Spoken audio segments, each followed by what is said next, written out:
All right, good afternoon, everybody, and welcome to the third of our renewed bi-monthly Rural Health Clinic engagement meetings hosted by the Colorado Department of Healthcare Policy and Financing. Since we are now about 5 minutes after the hour, we'll go ahead and kick things off. Next slide, please.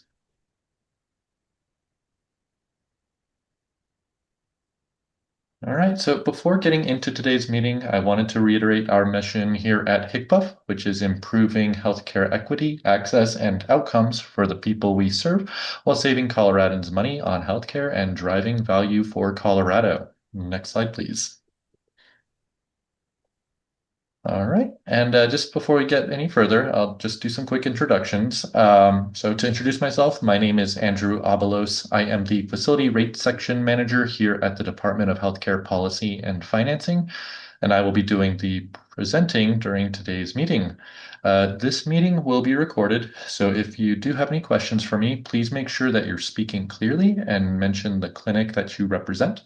This will help us in the event that we need to do any kind of follow-up after the meeting to address any concerns that you bring up.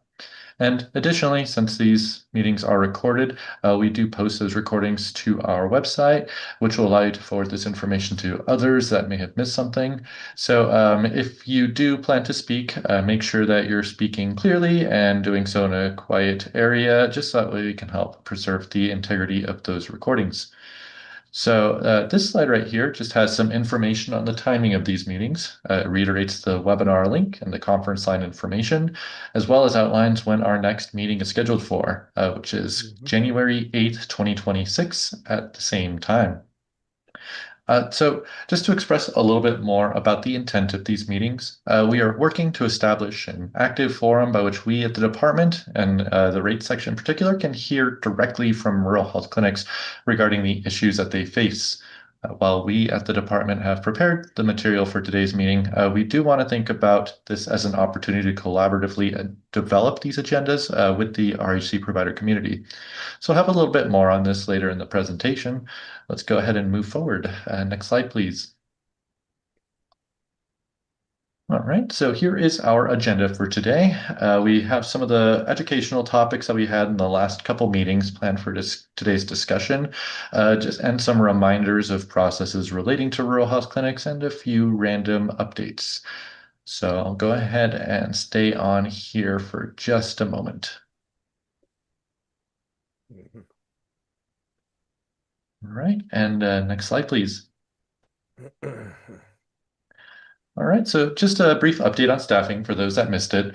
The member of our team who worked on FQHC and RHC rates is no longer with our department as of August 1st, which means that I am serving as a primary contact for matters relating to RHC rates.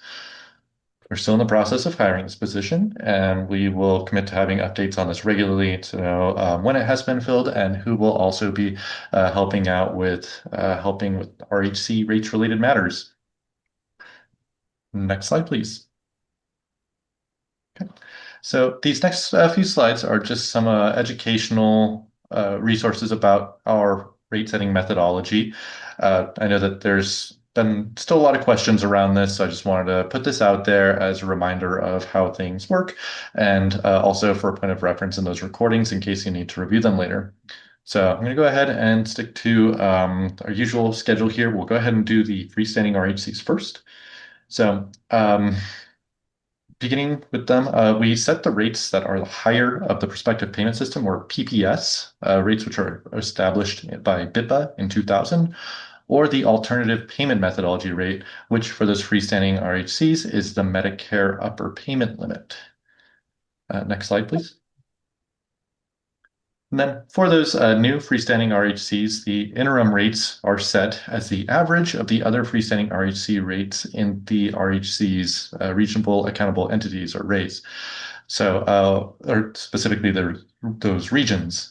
We follow a similar process for establishing the PPS rate for new RHCs, which relies on the average of other freestanding RHC PPS rates within that same RAE region.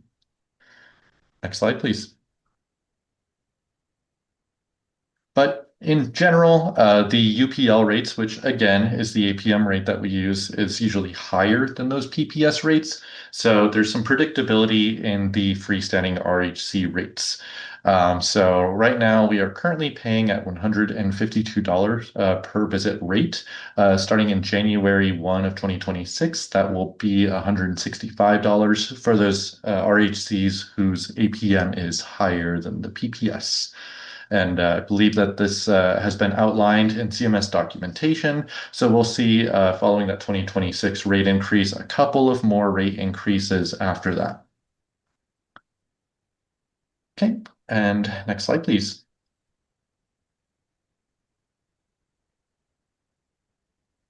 All right, so this slide shows a methodology for our hospital-based RHCs. So similar to the freestanding RHCs, counter rates are the higher of the PPS rate or the APM rate. PPS rates are calculated the same, but here the APM rates are based on actual costs. For the APM rates, each year, PPS rates are calculated and compared to the most recent audited and finalized cost per visit from the Medicare cost reports. Those rates are used to set the current year interim rate. After an RHC's Medicare cost report has been audited and finalized, the department performs a reconciliation for the services provided. Reconciliations are calculated based on a comparison of the number of visits that are reported and the difference in interim and finalized rate for the year the cost report covers. This can result in payments to hospital-based RHCs or recoupments if necessary, depending on which direction the rates go when going from interim to finalized rates. Next slide, please. All right, so to provide a little more insight into how the scheduling of all of this works, the department works with its auditor, Myers and Stauffer, to obtain the finalized rates towards the beginning of each calendar year. Myers and Stauffer utilizes CMS's Healthcare Cost Report Information System, or HCRIS, to obtain this data, usually incorporating the data load into HCRIS that happens in the final quarter of the previous calendar year. So more on that in just a bit.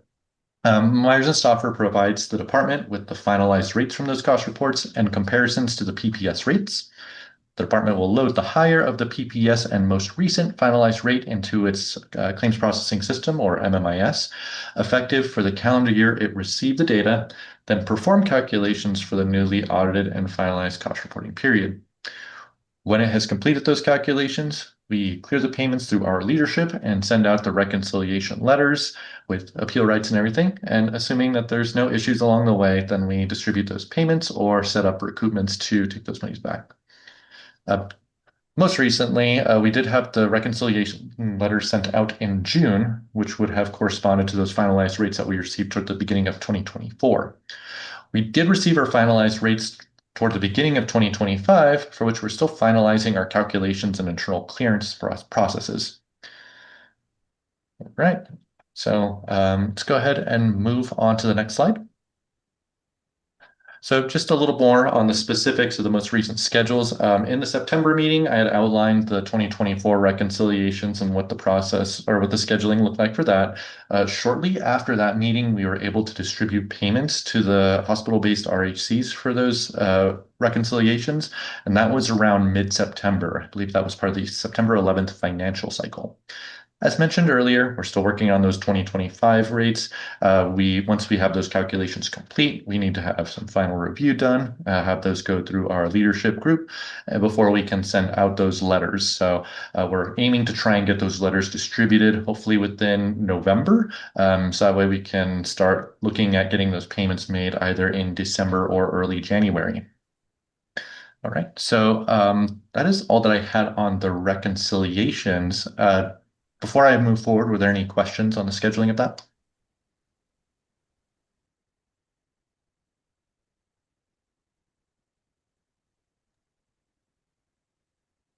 Okay, and not seeing anything in the chat, I'm going to go ahead and move on. And we do have an opportunity for people to ask questions later on in the meeting as well. So all of that said, let's go ahead and move on to the next slide, please.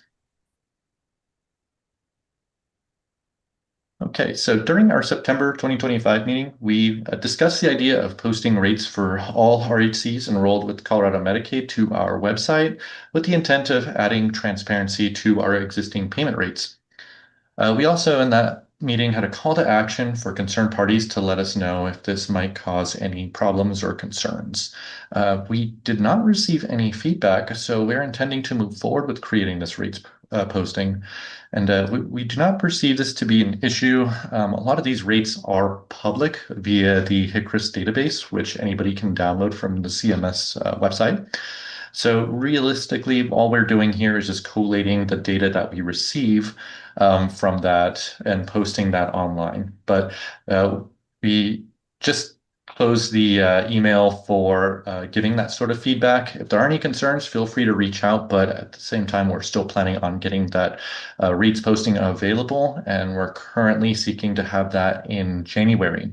So we have that RHC meeting in January. Should that be posted in time, we'll make sure to include links to that. And next slide, please. So in here, just wanted to have a brief discussion on the upcoming 2026 rates. As mentioned earlier, our auditor, Myers and Stauffer, will be collecting data from the HCRIS database to perform rate setting for calendar year 2026. Once we receive their finalized rate calculations, either towards the end of this calendar year or the beginning of next, we'll be working to modify those rates within our claims payment systems such that they will pay at the appropriate rates.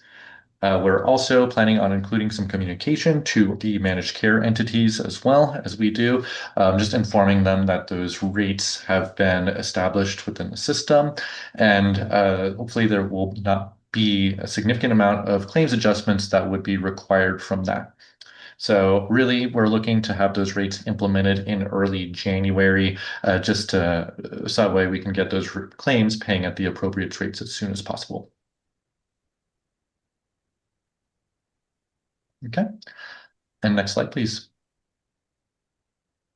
So we also wanted to remind the RHCs that we do have a scope of service rate adjustment process in place, compliant with BIPA, as mentioned earlier, which will allow for adjustments to an RHC's PPS rate whenever a valid change in scope of service takes place. So the website linked on this slide contains both instructions and application for requesting a change in scope of service. And the instructions contain guidelines for what is and is not considered a valid change. So if this is something that you are interested in, definitely keep this URL in mind. There's good documentation that can help support you through that process. But failing that, if you do feel that you have more questions, I have my email address listed at the end of this presentation. Feel free to shoot me an email, and then we can go ahead and hopefully resolve any questions that you might have there.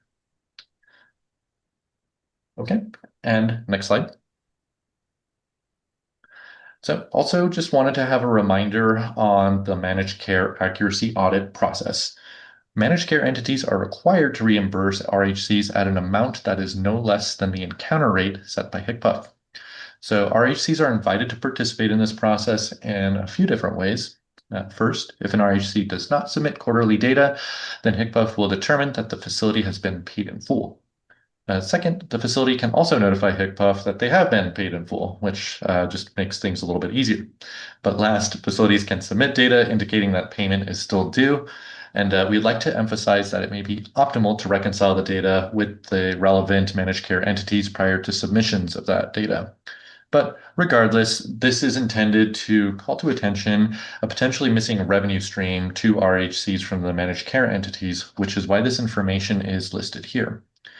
And while we do not have Kennedy present during today's meeting, Kennedy, whose email address is on here, has agreed to have her information on this slide as a point of contact for this process. So unfortunately, I can't answer questions on this right now during this presentation, but if you do think of any, feel free to shoot her an email. Okay, and next slide, please. Just wanted to have a brief note here on the Colorado Rural Health Transformation Program. I don't have any of the folks on who have done a lot of the hard work to speak to this, but I just wanted to point to those that might be interested that there's a few important resources regarding this program. And definitely, I know that this is probably a very hot topic, very much of interest to many folks on this call. So I just wanted to include a brief update that was posted yesterday that HCPUF has submitted its application to CMS for this.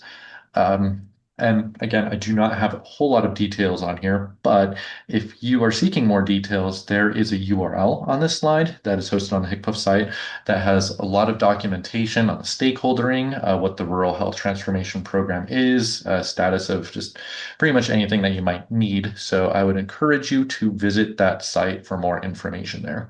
And then, of course, should you be finding that site lacking in any information or you still have questions, there's a dedicated email address specifically for questions about the Rural Health Transformation Program. So, yeah, before I move forward, are there any questions?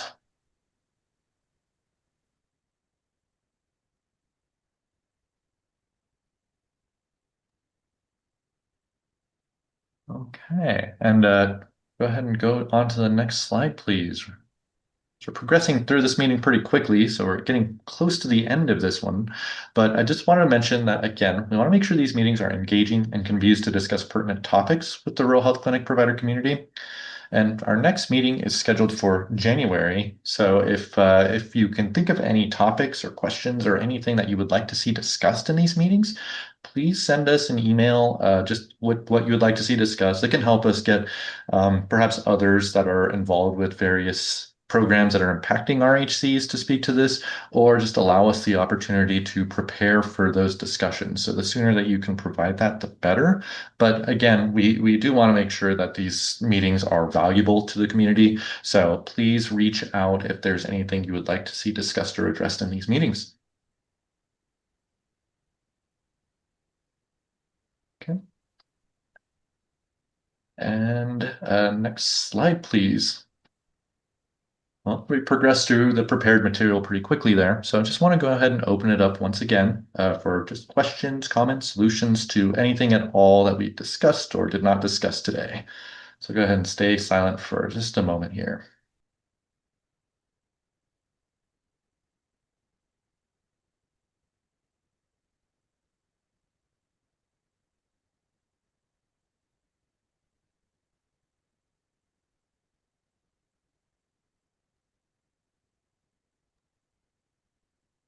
All right.